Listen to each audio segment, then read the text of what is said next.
de como era agressivo o marketing. Mandou um gráfico aí pra eu mandar pro Pedro? Mandei uma imagem. Deixa eu pegar. Não sei imagens. se tá todo mundo tendo a mesma quero percepção imagens. que eu, mas acho que a Sony nem precisava ter existido. Valeu, Meurinho. Não, mas Não, tá eu- na hora. Não, a gente É que assim... eu ia falar alguma coisa, eu não falei nada, porque eu sei que aqui você combate fácil. É porque Não, aqui você porque ele combate tá fácil, tá moleza, É velho. porque ele tá apresentando, na verdade, ele tá fazendo meio que uma recapitulação Sim, que é muito interessante. sim. Mas é Só que legal assim, isso aí, hein, a história, pra né? não ficar quebrando muito, tipo, não, pera aí, deixa ele terminar de falar e a gente vai pegando ponto a ponto. Mas tá interessante, tá Não, interessante. né? tá. É legal. Mas nem precisa falar nada aqui, pô. Blu-ray, a hora que ele falou Blu-ray, eu já comecei a rir. HD TV, para, merda. Ou não, essa história do HD DVD aí foi engraçada. A gente já fala já, vamos lá. Vai lá. Ali, ó, isso daí é uma propaganda da Sony na época. Caramba, não dá pra ver direito não, peraí. PlayStation Aproxima a tela. portátil. Ah, Será tá. que é o... Branco está vindo. Isso não é aquelas propagandas bizarras que a Sony fazia, não, cara? É isso mesmo, tô falando. É que a luz tá batendo na frente aqui pra galera, não estranha, né? Que a luz tá batendo aqui, é meio difícil de...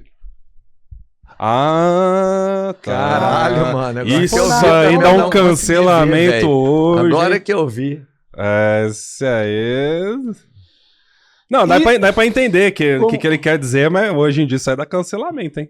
Isso aí é pra disputar, pra lançar o PSP portátil? É, PSP porque portátil. é que ali eles estavam no anunciando canto uma ali, nova ó. cor do Eu vi eles no PSP. canto ali, ó. E o PSP, ele era preto a cor dele, né? Por isso que... né? Isso aí. Bota, Caralho, por favor, velho, outra que imagem aí. loucura isso aí, mano. Você imagina a propaganda Que dessa. tiro no pé também, mano. Não, na Eu vou época te não falar. era, os não bons tinha... banner, Não, Isso suja durou- muito mais, pô. Isso durou uma semana, depois de tirar o banner. A galera, Vai pro a próximo. galera bateu em cima disso aí. Caralho. É? Assim, Não, dá pra entender o que eles quiseram dizer, entendeu? Claro. Mas ficou uma coisa meio, né, não sei. Mas teve Caralho, que explicar velho. pra algumas pessoas. É, Muita tem gente que não explicar entendeu. muito a piada, fica complicado, né? É. Mandei outra aí, Pedro. Tinha as propagandas do Play 3 também, que a Sony fazia, às vezes, mas do Play 3 Fat, que às vezes era meio nada a aí, ver. cara, isso foi uma das tentativas. A Sony gostaria de pegar a expressão, Let's Play, para eles. Então, isso é uma outra coisa que eu tenho que conversar. Cara. A Sony teve uma postura extremamente... Você imagina, a expressão Let's Play não poderia ser usada. Então, por exemplo, teve uma pressão muito significativa dos youtubers. Na época, você, cara, isso é um absurdo. Na porrada de jogo que tem Let's Play, é uma coisa... Let's Play da... Ah, exato. pode crer, Então, entendi. Essa expressão seria a partir daquele momento da Sony. Então, houve uma pressão muito significativa dela aproveitar o espaço de mercado que ela tinha para, de fato, garantir o direito de propriedade intelectual e manifestar a superioridade posterior. Então é só para pensar, quantas propagandas seriam perdidas com Let's Play estando catalogado. O único motivo pelo qual isso não aconteceu é porque já tinha um pessoal com Let's Play com Z. Let's Play, que era uma empresa da Noruega, eu acho. Ou da Geórgia. E por isso não conseguiram. Eu não Mas sei eles se eu tentaram. vejo tanto problema nisso daí. Não, é só para pensar. A postura que hoje a Nintendo tem é tóxica. Nintendo? A Nintendo tem uma postura tóxica. Pô, achei que ele ia sobre rasgar a direito. camiseta com o Mario, não vai É, mais. já então. não vai Não, mais. galera, aqui nos bastidores eu falei, putz, esse maluco é nintendista, mano, olha só. A gente falou, ele vai rasgar a camiseta, tá o Mario assim, tatuada, assim, ó. Mas Pô. aquela publicidade anterior da Sony, pô, é nitidamente uma parada Não, racista, né? aquele ali tá Lá, zoadão, pô. aquele ali tá Mas- zoadão. Ali é uma publi racista pra caralho. Sim, mas inclusive. o lance é, Ih, olha lá, ó. Começou as graças em dele. termos de... em termos de direitos, hoje se critica profundamente a forma como a Nintendo age. Qualquer coisa que você se refira à Nintendo, utilizando o material dela de forma alegórica, a Nintendo vai em cima. Ela tem uma postura tóxica em relação a isso. Só que o motivo pelo qual a Sony não fez isso foi porque ela não pôde. Porque ela gostaria, em determinado momento, de ter tido essa exata postura. Só que os reguladores impediram e ela foi para outro lado. Por isso que há quem diga que houve um grande momento da mudança de postura enquanto empresa e de entendimento da empresa depois do PS4. É onde a maior parte das pessoas começa a ver a Sony como a boazinha. Antes, a postura de marketing e de manutenção propriamente da Sony não era uma postura elegante. Posso fazer um acréscimo em cima Pode disso falar, aí? por favor. Fazer um acréscimo nessa história, assim, como alguém que, né, viveu lá a época do PlayStation 3. Eu já falei no outro podcast, eu não consegui comprar o Play 3 no lançamento, mas eu acompanhei. E, cara, realmente, a postura que a Sony tinha na época do PlayStation 3 era de uma arrogância sem limite, né? Ela, quando foi lançar o PlayStation 3... Assim, uma coisa que eu elogio naquela geração é que as empresas elas eram mais corajosas em tentar trazer mais inovações nos hardwares, né? Então a Sony lá, se eu não me engano era o Ken Kutaragi, né, quem desenvolveu ali o PlayStation 3 ainda, ele tava ali cheio da bola, né, veio da época do PlayStation 2 todo, né, pomposo, aí no PlayStation 3 o marketing da Sony no PlayStation 3 também foi muito errado, mas ela tinha essa arrogância, né, de às vezes chegar e falar, não, você não tem dinheiro pra comprar o PlayStation 3, tenha 2 empregos, vira o Julius, Sim. né, e quis lançar o negócio 1 ano depois do 360, custando $600, cara. Né? Então foi uma coisa assim, tipo... 593, né? Então assim, mano, terrível, cara, terrível, assim. A Sony, ela teve uma postura muito arrogante. E com o passar da geração foi que nem que ele falou. A Sony penou demais, tanto é que se você for olhar nos relatórios financeiros da Sony, nesse último que ela fez, se eu não me engano, alguma coisa meeting lá, eu já esqueci. Mostra ali no roadmap, por exemplo, o PlayStation 5 hoje é o console mais lucrativo que ela já teve, e a geração dele nem acabou ainda. E ele já superou o PlayStation 4. Só que você olha naquele gráfico, quando mostra o PlayStation 3, é tudo negativo. Tudo negativo os relatórios. Só foi ficar positivo mais próximo do final da geração. Porque o PlayStation 3 dava custo demais. Microsoft também se lascou um pouco no 360 por causa do que ele falou. Sim. Do Anel Vermelho da Morte, onde teve uma troca, se eu não me engano, acho que foi mais de 50% dos Xbox 360 Caraca. deram problema. A margem, geralmente, de erro é de 5%, né? Então você tem 10 vezes Nas mais. primeiras placas ali, né? Exatamente. Mas A Microsoft não tinha previsto isso né? daí. Acho que na Jasper já resolveu o Mas problema. o problema era, nessa época, toda a venda de PlayStation 3 equivalia a $8. Não, mas na verdade O lucro era $8 sobre a Não. unidade vendida. na época do Por causa PlayStation do- 3, no começo, não tinha lucro, não. Era só despesa que a Sony tinha. Tanto é que nos relatórios Sim, financeiros. mas em termos de unidade vendida, é porque... A média! Ah, Isso. tá. Foi bom. Em termos de unidade vendida, o lucro de cada unidade era $8. Então, mesmo com 50%, em termos de lucrativo, o que acontece? Existe uma diferença do tamanho da operação. Do ponto de vista de duas empresas, se eu faço uma operação com 40 milhões e essa operação me rende 600 milhões, isso é melhor do que se eu faço uma operação de 600 milhões em termos contábeis mesmo. Uhum. E eu rendo 1,2 bilhão. Entendeu?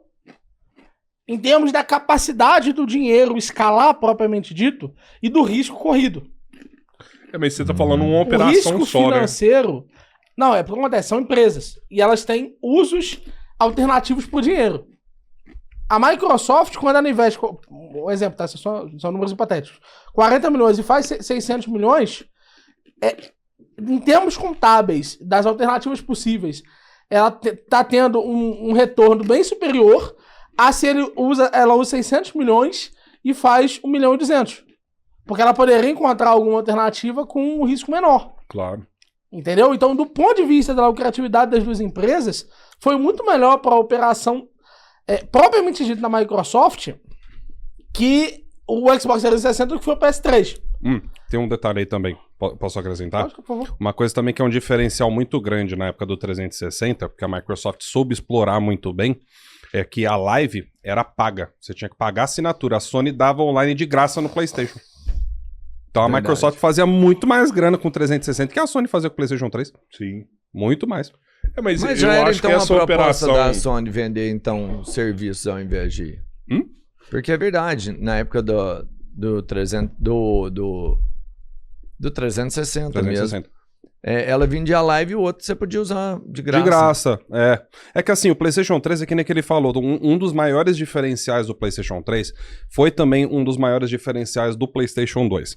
Na época do PlayStation 2, por que o PlayStation 2 vendeu tanto, né? Ao contrário do que muitos pensam, não foi pirataria. né? Aqui no Brasil, talvez, mas assim, foi, né? na época do PlayStation 2, ele era um tocador de DVD. O mais barato que tinha no mercado. Você ia pegar só um que era só tocador, custava muito mais caro que o PlayStation 2. Então o PlayStation 2, ele atendia as famílias meio que por um todo, entendeu? Durante muitos anos, meus pais usaram meu PlayStation 2 pra assistir filme em DVD, né? Então, tipo assim, na época do PlayStation 3 foi a mesma coisa. O PlayStation 3 era um tocador barato de Blu-ray. Você assistia filme, você jogava, não tinha trava de região pra jogo. Acessava Netflix e outras plataformas. Pois é, então foi uma sacada assim, só que deu trampo, né? Que nem que ele falou, esse negócio, essa disputa, né, de formatos. Vamos dizer assim, a Sony venceu com Blu-ray, né? A Microsoft ainda tentou popularizar, usar a vantagem que ela tinha de consoles vendidos, porque ela lançou um ano antes do PlayStation 3, em 2005, no mercado. E como ela popularizou o Xbox 360, já tinha vendido... Acho que quantas unidades já tinha de Xbox vendido até sair o Play 3, você lembra? 24 milhões. É umas 24 milhões? Caraca, então já tinha muita coisa na frente. Então você... Não. Do Xbox. Do Xbox 360 não. Do 360 tinha... Uns 10 milhões, mais ou menos? Aqui. Dá uma conferidinha. Vamos chutar, vai uns 10 milhões aí, uns 6, 10 milhões, vai. 5, 6, 10 milhões.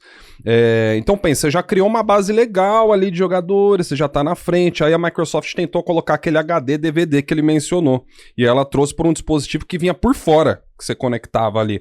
Acabou não pegando, né? O Blu-ray foi quem acabou mandando mais no mercado, a Sony conseguiu fechar mais parcerias, as empresas, né, desse grupo do Blu-ray aí acabou popularizando mais, né? E o Blu-ray tinha uma vantagem também muito grande, que era a questão, obviamente, do espaço. O Xbox manteve o DVD e a Sony quis apostar no espaço. Então, tanto é que tinha muito jogo que chegava no Xbox com 2, 3 discos. No PlayStation era um só. Uma vez o resfriamento disso foi pior. O resfriamento do HD DVD era... Mas assim, comparando tecnologias, o Blu-ray exigia mais. Sim. Então, o console esquentava mais. E tem um negócio também, uma vez, falando desse negócio de armazenamento, né? Teve uma... tô comendo tudo salgadinho aqui, vocês ajudam aí. Manda aí. Tá mó coisa aqui. Teve uma outra coisa também que era interessante, né? Com relação a esse negócio de armazenamento.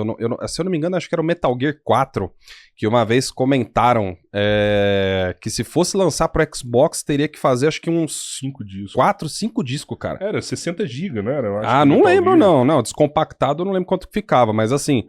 O jogo era grande, ele usava... E o disco do Xbox era 8,5 GB, né? É porque era o DVD. Então, assim, isso aí também, eu acho que até para algumas parcerias que a Sony acabou fazendo, o Blu-ray ele veio a calhar por causa disso. Porque o Metal Gear 4, até onde eu me lembro, quem estiver assistindo aí, corrija se estiver errado, ele não tem um contrato de exclusividade definitivo com o PlayStation, né?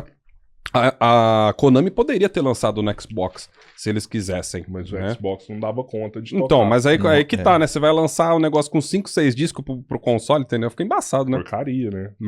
Por isso que não dá pra entender. O Miorin falou tão mal do Blu-ray, cara. Não, mas eu entendi os pontos que ele tá falando. Faz sentido, sim. É que tudo tem dois lados. Do ponto de vista gerencial, foi uma escolha. Pode pegar mais um monstro aí? Pode pegar mais um monstro aí? Pega um monstro aí. Valeu, obrigado. Do ponto de vista de como você tava... O que acontece? Hoje o Xbox usa o Blu-ray. Mas o que não é dito é como usar o Blu-ray, vencer essa disputa, encareceu os consoles. O Blu-ray é uma tecnologia mais cara. Ela tem suas vantagens, mas é uma tecnologia fundamentalmente mais cara. O preço dos consoles, e isso foi sentido diretamente no próprio PlayStation 3, subiu bastante. Depois, com o avanço das tecnologias, esse custo conseguiu ser amortizado. Mas vai acontecer num segundo momento. No primeiro momento, foi um momento de pânico geral. Foi um momento em que essa decisão afastou muita gente do mercado. Pessoas que não conseguiram comprar o PlayStation 3. Entendeu? Então, é por isso que essa é uma decisão tão questionável. Quantos dólares foi lançado o Play 3? Porque... $400? Não, 600. Mas tem um detalhe aí também. O PlayStation 3, ele não era caro, única e exclusivamente, por causa de Blu-ray. Blu-ray realmente encarecia mesmo o console, tanto é que hoje em dia, se a gente for ver, a mídia destacada do PlayStation 5 Slim, o Drive, né, custa acho que uns 400, 500 reais. Se você for comprar avulso, né? O que encarecia muito o PlayStation 3, além do Blu-ray, eram todas as tecnologias que o Ken Kutaragi quis empregar naquele console. E aí vem aquele negócio que a gente tá conversando aqui antes de começar o podcast, que era a arquitetura que o PlayStation 3 tinha. Que é engraçado, o 360 e o PlayStation 3 eram os dois PowerPC, né? Então os dois tinham uma arquitetura totalmente diferente do que eram os PCs tradicionais, o famoso x86 que a gente conhece. Obviamente, eles eram mais difíceis de você talvez programar ou trabalhar até certo ponto, mas o PlayStation 3 era muito mais. Porque o PlayStation 3 ele tinha o Cell, né, que eles chamavam a CPU do console, que você tinha, se não me engano, 7 ou 8 SPUs, que são, vamos chamar de mini processadores dentro do processador, que você podia delegar cada tarefa a essas SPUs, né? O problema... Conta 3 no Xbox. Exato. E o problema era você ter a santa paciência, né? E também a expertise dos desenvolvedores de saber usar essa tecnologia. Tanto é que a própria Sony não sabia usar, nem ela fazia direito. Por exemplo, você pega o Uncharted 1, que lançou pro PlayStation 3, e vai olhar, comparar ele com o Uncharted 3. O gráfico é totalmente diferente. Absurdo. No Uncharted 3, os caras já sabiam usar o PlayStation 3, pelo menos os estudos da Sony, lisinho. Enquanto que no Xbox era bem menos descomplicado, no 360, e aí que, pasmem, né? Aconteceu muito naquela geração que acontece hoje com o PlayStation 5 e o Series X. Pelo Xbox ser muito mais fácil de você trabalhar, o PlayStation 5 podia ter talvez até mais poder de fogo ali na CPU.